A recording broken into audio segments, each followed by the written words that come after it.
Anania deve uscire tra i pali, Cacia in qualche modo riesce a coordinarsi con il destro e poi il difensore centrale Brosco riesce a evitare il calcio d'angolo. Padova pericoloso con Cacia. Adesso il Pescara in avanti con il tentativo, Cutolo, il cross sul secondo palo, Renzetti, conclusione, pallone che danza davanti alla linea di porta, poi il rinvio ad opera di Antonio Balzano. Immobile potrebbe scagliare il suo destro, lo fa, e la parata a terra difficile perché il tiro era stato sporcato da un difensore ad opera di Mattia Perin. Gli applausi convinti del pubblico di casa, il miglior attacco della cadetteria, quello della formazione bianco-azzurra, 33 gol, ma il Pescara ci riprova sul settore sinistro. Ecco il bel controllo, dobbiamo dire, di Balzano, un giocatore che ha iniziato con grande personalità questa prima fase della partita. Eccolo al lato corto dell'area di rigore, un dribbling riuscito, va sul fondo, arriva un cross interessante, il colpo di testa comunque ad opera di Schiavi, pronto a liberare, non è finita perché poi c'è Togni, il brasiliano ex Sorrento, bravo Togni nell'1-2, probabilmente c'è anche un tocco di mano, si prosegue, conclusione, pallone fuori ad opera di Insigne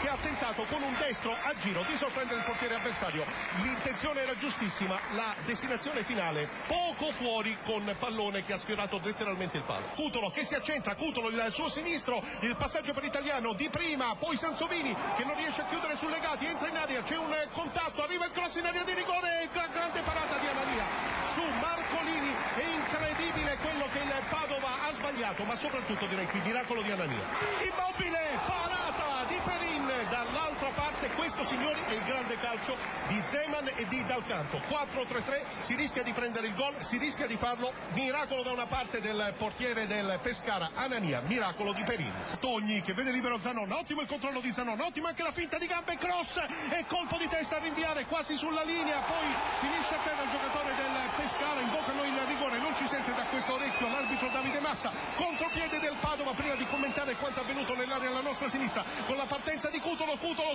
entra in area, Cutolo, il pallone sul sinistro, Cutolo, poi il passaggio verso Bovo, il Padova chiude all'attacco, italiano anticipato da Cascione, questa è l'ultima occasione del primo tempo, 0-0 tra i fischi del pubblico per il rigore non accordato alla formazione di casa nelle battute di recupero, con il tentativo di Bovo che non va a buon fine, ottima la diga, la cerniera difensiva della formazione del Pescara, pronto a ripartire, Immobile, non c'è tempo per respirare, un'azione da una parte e dall'altra, entra in area Immobile, testa alta, il passaggio, Sansovini, poi il Cascione, pallone all'indietro, la parata, conclusione di Gessa con il tentativo e la parata bella, comunque non difficilissima, di Mattia Perin che si accentra, il tentativo di passaggio, si intromette bene italiano, lungo il tentativo adesso per Ciro Immobile che entra in area, Ciro Immobile davanti al portiere che fa suo il pallone in anticipo, Gessa sta per entrare in area, arriva il tiro, cross e il gol, il Pescara in vantaggio sul secondo palo, Insigne ha anticipato tutti, 1-0 per il Pescara, minuti di gioco 16. Grandissimo gol di Insigne, non poteva essere altrimenti, il Pescara prima o poi doveva sbloccare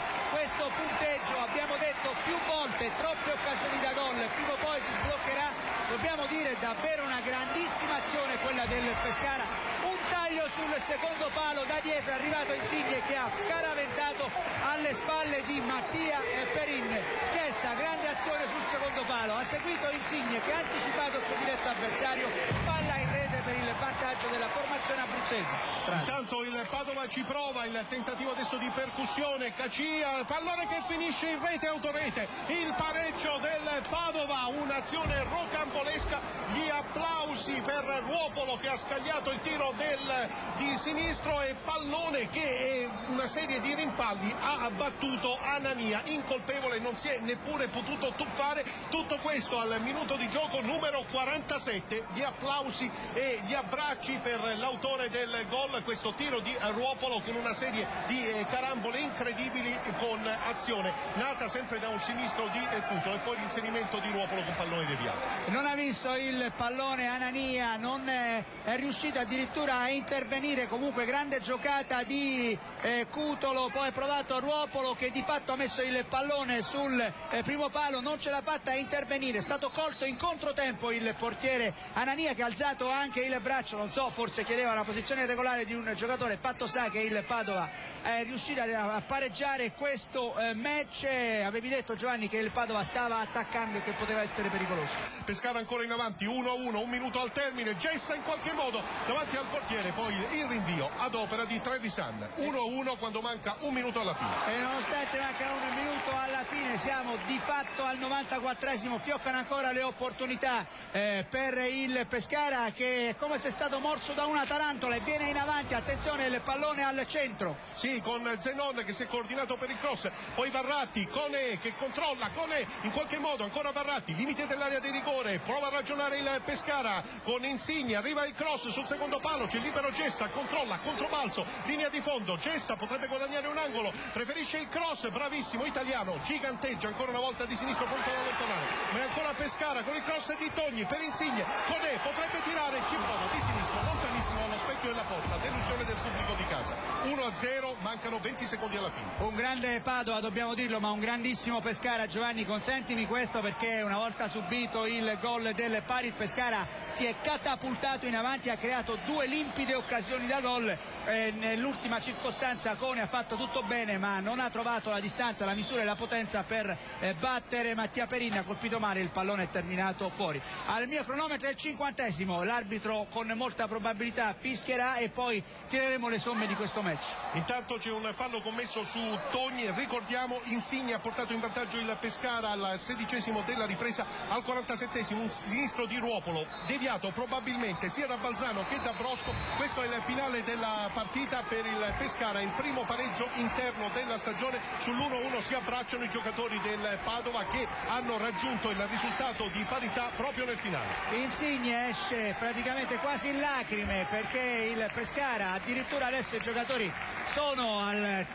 entrati nel centrocampo, c'è un po' di naturalmente malcontento nel Pescara per il gol subito, anche il Padova invece dall'altro lato festeggia, e dobbiamo dire che questo è il calcio. Allora, un rapido bilancio: meglio il Padova nei primi 20 minuti della prima frazione di gioco, il Pescara invece ha chiuso bene il primo tempo. Avvio dirompente del Pescara nella ripresa, ha creato i presupposti per il gol, anche per chiudere potenzialmente la gara, ma poi è uscito il Padova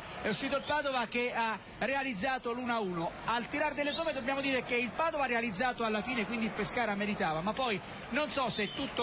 poi alla fine questo